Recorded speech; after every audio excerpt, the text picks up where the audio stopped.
right, this is NewHampshireCrossCountry.com, powered by Runner's Alley, coming at you from the 2021 Bobcat Invitational at Demerit Hill Farm in Lee, New Hampshire. And I'm here with the Oyster River coaching staff of Scott McGrath and Nicole Toye. And I just actually want to invite you guys to just do a big sigh, because you just got through. Yes. I would reckon to say the largest invitational since 2019. I think so. I would say so. Yeah. You know, how many teams did you guys have today? We ended up having 17 total, which was great. Perfect Both sides, size. boys and girls, yeah. I know we were remarking when we were doing the broadcast how it just felt good to be back in a regular invitational. Yeah. So talk to us, maybe each of you, what was as like a meet director of a high school meet, let's take the COVID out of it. Just what was the biggest challenge going into this week? And I'll start with Nicole. Volunteers for parking. We the Demerit Hill Farm staff they're incredibly gracious to us, letting us use the property, but they've been just really understaffed to the point where my husband's been out with our zero-turn mower mowing the path so that our girls can run. So just, getting our parents to help out fill the gaps that the Demerit Hill staff has right now. What I will say though is that the parent volunteerism was fantastic.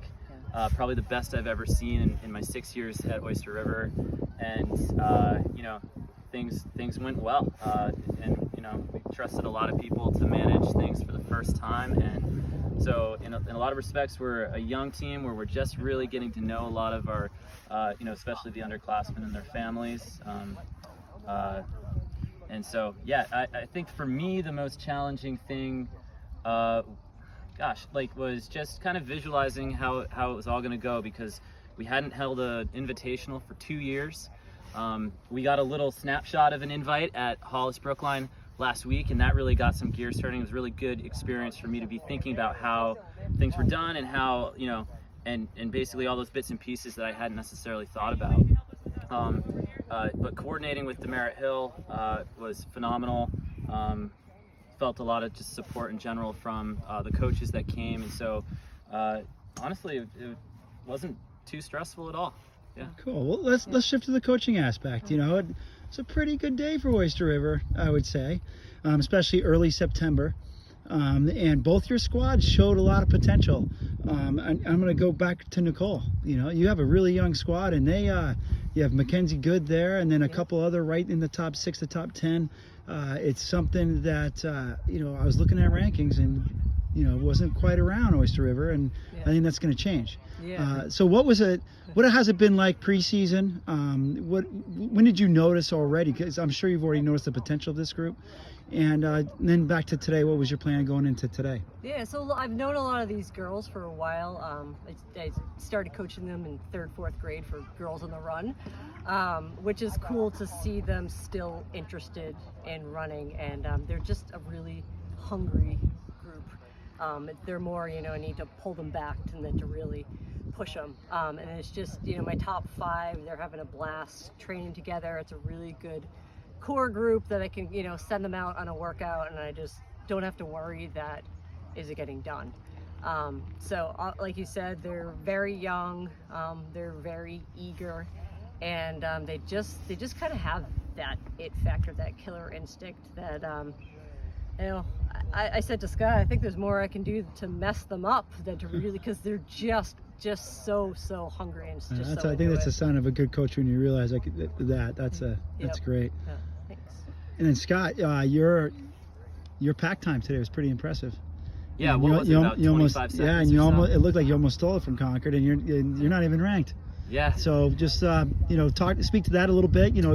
With Owen and Andy graduating, obviously it's a new regime as far as leadership, like we kind of all go through as coaches every year to build a new team.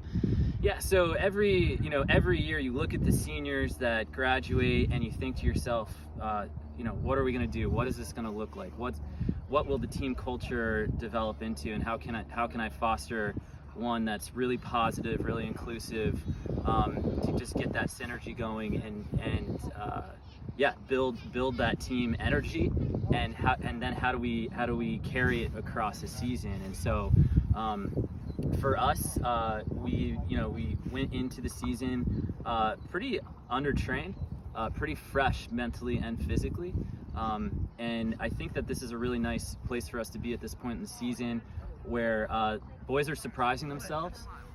They're being really patient with their recovery runs and taking recovery seriously, and then workout days, like, it's on, and so they understand the training philosophy of this team. They're embracing it, and so in essence, this team, it's made up of a cast of characters and personalities that are not, I can't claim credit for, but there's no massive front runner.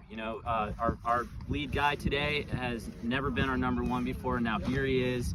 He showed up, and I think on any given weekend, any one of my top 5 could be our number one, and that's such an awesome opportunity to really practice pack running. And I think it's gonna help our competitiveness when it comes to these bigger invitationals. Seeing your brothers in arms right there with you and getting it done. Yeah, and then you said Dylan, is he your number one guy today? Actually, it was Chris. All right, but Yep. but I would say Dylan, a little plug for him, has just shown great leadership on both sides, and really, just trying to bring the boys and girls teams together, which is super cool. Yeah, just looking for ways to get better, and it doesn't matter how good of a coach you are or how convincing you are. When it comes from the athletes, you know that you've got a great team. Much more going, powerful so. than listening to us repeat the same thing over and over again. Positive peer pressure. Yeah, Yeah, exactly, there you go. exactly. Yep. Well, hey guys, congratulations, and it certainly showed the potential of both your squads, and thanks for doing a tremendous service to New Hampshire cross country in general by putting on this meet that's been around for quite some time. Thank you. Thank you. Thank Thanks. you. All We're right. looking forward to you hosting. Yeah, we'll see you next week. Awesome.